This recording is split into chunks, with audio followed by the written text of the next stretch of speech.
Welcome to software computer institute. जैसा कि आप देख सकते हैं, DCA first semester PC package subject में हमने how to change column width and row height in MS Excel 2013 के बारे में स्टडी कर लिया था। अगर आपने अभी तक पिछली वीडियोस नहीं देखी है तो आप हमारे YouTube channel software computer institute में जाके देख सकते हैं। हमारा आज का टॉपिक है how to create and edit formula in MS Excel 2013। इसके बारे में हम डिटेल में स्टडी करेंगे, तो चलिए स्टार्ट करते हैं।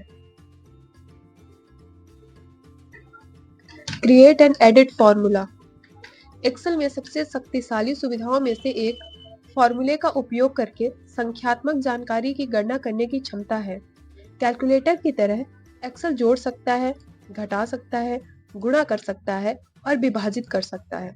हम आपको सरल फॉर्मूला बनाने के लिए सेल संदर्भों का उपयोग करने के तरीके दिखाएंगे। अब नेक्स्ट हम देखेंगे मैथमेटिकल ऑपरेशंस। एक्सेल फॉर्मूलाज के लिए मानक ऑपरेटरों का उपयोग करता है, जैसे अतिरिक्त प्लस साइन, घटाव के लिए एक ऋण चिन्ह, गुणा के लिए एक तारांकन, विभाजन के लिए एक आगे स्लैश और एक कैरेट, घाटियों के लिए। जैसा कि स्क्रीन पे आप सारे सिंबल्स देख सकते हैं और समझ सकते हैं।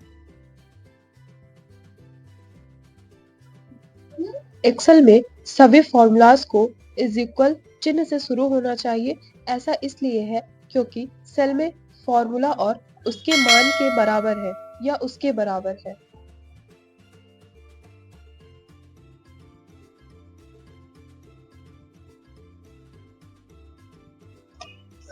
अब नेक्स्ट हम पढ़ेंगे अंडरस्टैंडिंग सेल रेफरेंसेस। आप एक्सेल में मैन्युअल रूप से सरल फॉर्मूला बना सकते हैं।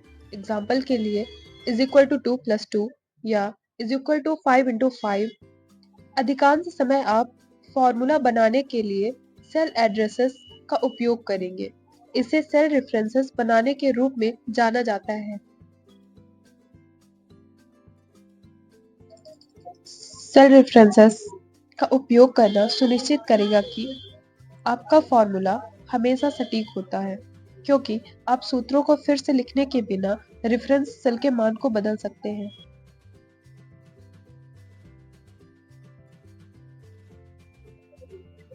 आप इस इमेज के माध्यम से भी समझ सकते हैं।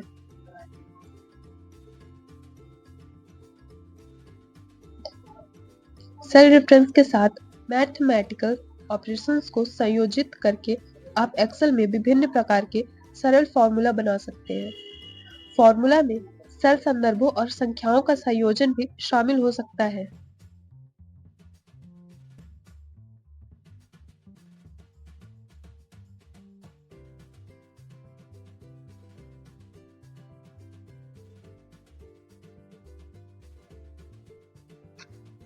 अब नेक्स्ट हम पढ़ेंगे how to create a formula.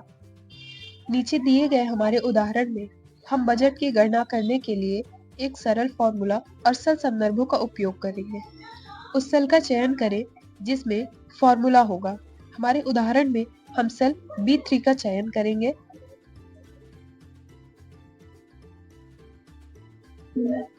जैसा कि इस इमेज में आप देख सकते हैं। इज इक्वल टू टाइप करें।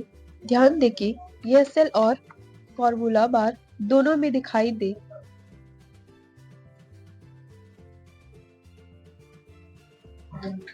जैसा कि इस इमेज में आप देख के समझ सकते हैं। उस सेल का सेल एड्रेस टाइप करें जिसे आप फॉर्मूला में पहले संदर्भित करना चाहते हैं। हमारे उदाहरण में B1 संदर्भित सेल के चारों ओर ब्लू कलर का सिलेक्शन दिखाई देगा। आप जिस मैथमेटिकल ऑपरेशन का उपयोग करना चाहते हैं उसे टाइप करें। हमारे उदाहरण में हम एडिशन साइन टाइप करेंगे। उस सेल का सेल एड्रेस टाइप करें जिसे आप फॉर्मूला में दूसरे संदर्भित करना चाहते हैं। हमारे उदाहरण में सेल B2 संदर्भित सेल के चारों ओर एक लाल सीमा दिखाई देगी। आप इस इमेज के माध्यम से समझ सकते हैं, इसमें रेड एंड ब्लू सारे सिलेक्शंस दिखाई दे रहे हैं। अपने कीबोर्ड पर इंटर दबाएं, फॉर्मूला की गणना की जाएगी और मूल्य सेल में प्रदर्शित किया जाएगा।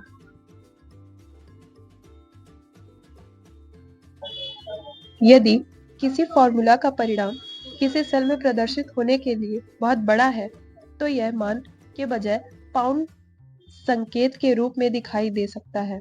इसका मतलब है कि कॉलम सेल सामग्री को प्रदर्शित करने के लिए पर्याप्त नहीं है। सेल सामग्री दिखाने के लिए बस कॉलम चौड़ाई बढ़ाएं।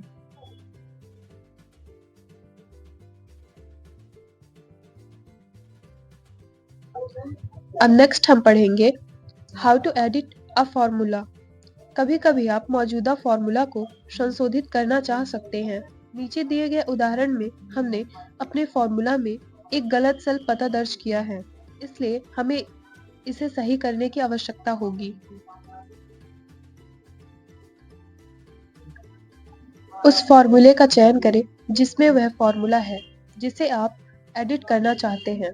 हमारे एग्जाम्पल में हम सेल B3 का चयन करेंगे। जैसा कि आप स्क्रीन पे देख सकते हैं। फॉर्मूले को एडिट करने के लिए फॉर्मूला बार पर क्लिक करें। आप सेल के भीतर फॉर्मूला को देखने और एडिट करने के लिए सेल को डबल क्लिक भी कर सकते हैं। किसी भी रेफरेंस सेल्स के चारों ओर एक सीमा दिखाई देगी। हमारे उदाहरण में हम सेल C2 के बजाय सेल B2 को संदर्भित करने के लिए फॉर्मूला के दूसरे भाग को बदल देंगे। जब आप समाप्त कर लें तो अपने कीबोर्ड पर इंटर की दबाएं या फॉर्मूला बार में चेक मार्क पर क्लिक करें। फॉर्मूला अपडेट किया जाएगा और नया मान सेल में प्रदर्शित किया जाएगा।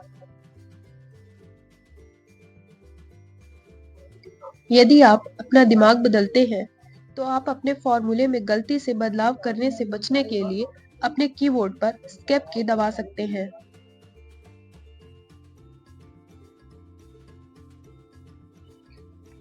स्प्रेडशीट में सभी सूत्रों को दिखाने के लिए आप कंट्रोल की दबा सकते हैं और ग्रेव असेंट की दबा सकते हैं। ग्रेव असेंट की आमतौर पर कीबोर्ड के ऊपरी बाएं कोने में स्थित होती है। आप सामान्य दृश्य पर वापस जाने के लिए कंट्रोल प्लस ग्रेव असेंट फिर से दबा सकते हैं।